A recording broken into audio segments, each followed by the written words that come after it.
Welcome to today's broadcast. My name is Colleen Patterson, and I'm the Director of Employer Services and Compliance at Savoy.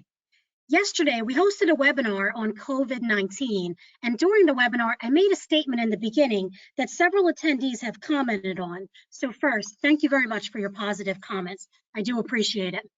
The statement was, at Savoy, we are people first, and we do what we do with the belief that knowledge can change lives and the hope that it can be a valuable tool in moments like this. So today, I'm sharing what's news today, tips we have learned, and other sources of grants and loans separate from the Paycheck Protection Program and the Economic Injury Disaster loans that are all part of the CARE stimulus package. First, let's tackle what's news today. So actually, last Friday, April 3rd, the Trump administration indicated that it plans to reimburse hospitals for the care of the uninsured COVID-19 patients through the $100 billion fund authorized by Congress for hospitals and other healthcare entities as part of the CARES Act. So what exactly does that mean? Hospitals and healthcare providers would be reimbursed at Medicare rates for the treatment of uninsured patients. Hospitals that accept the funds would be barred from balance billing patients or sending them a surprise medical bill to make up the difference in cost not covered by the government. So that's really important. And the plan is not expected to cover the uninsured for conditions unrelated to COVID-19. So as more information becomes available on the topic, we definitely will share. Next, we have learned several tips and certainly tidbits of information as we continue to research and digest all of the recent legislative changes. So here's a few things that I think are important for you to know. If you are applying for SBA loans under the CARES Act, what can be included under insurance premiums? So included are medical, dental, and vision premiums for both the employer and the employees. So yes, employee contributions can be included. Per the IRS, HRA and FSA contributions can also be included. What is excluded are HSA and Archer MSA contributions. There's been a lot of confusion over the 12-month period of time for gathering all of this information. And it was late last Thursday, and that was April 2nd, that the Small Business Administration issued an interim final rule. And what that rule specifically stated was the CARES Act and the interim rule provide that average monthly payroll cost should be calculated over the 12-month period preceding the application, even though the application form itself states that the monthly payroll cost will be calculated using 2019 payroll cost. So that's not the case. So the clarification was that you use the 12-month period preceding the application.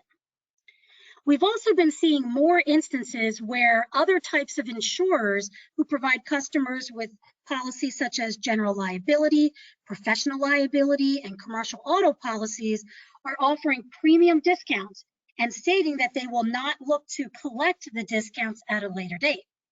Usually, these types of discounts are subject to state approval, which is certainly still happening, but what we are seeing is that it is happening at a much faster pace than it usually takes in order to get approval for these types of financial assistance. So definitely make sure you check that out. One thing we also know for sure is that the restaurant business has been greatly affected by the pandemic.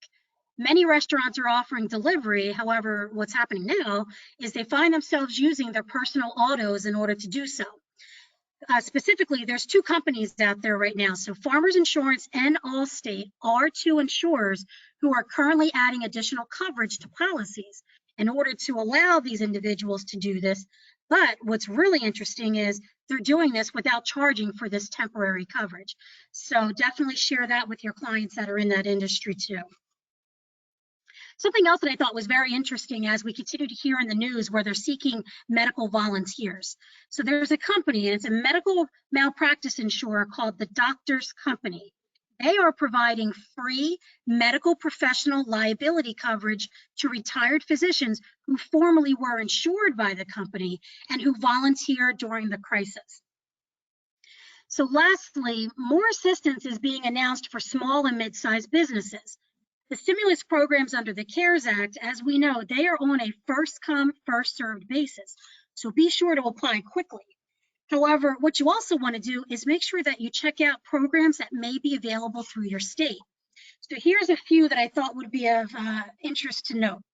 Goldman Sachs announced a $300 million effort to aid small businesses and communities suffering through the coronavirus crisis.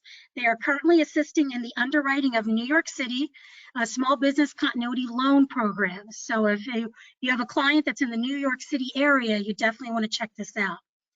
The New Jersey Community Capital has launched the Garden State Relief Fund to meet the immediate needs of small businesses and nonprofits critically affected by the COVID-19 pandemic. Businesses and nonprofits with 3 to 50 full-time employees are eligible.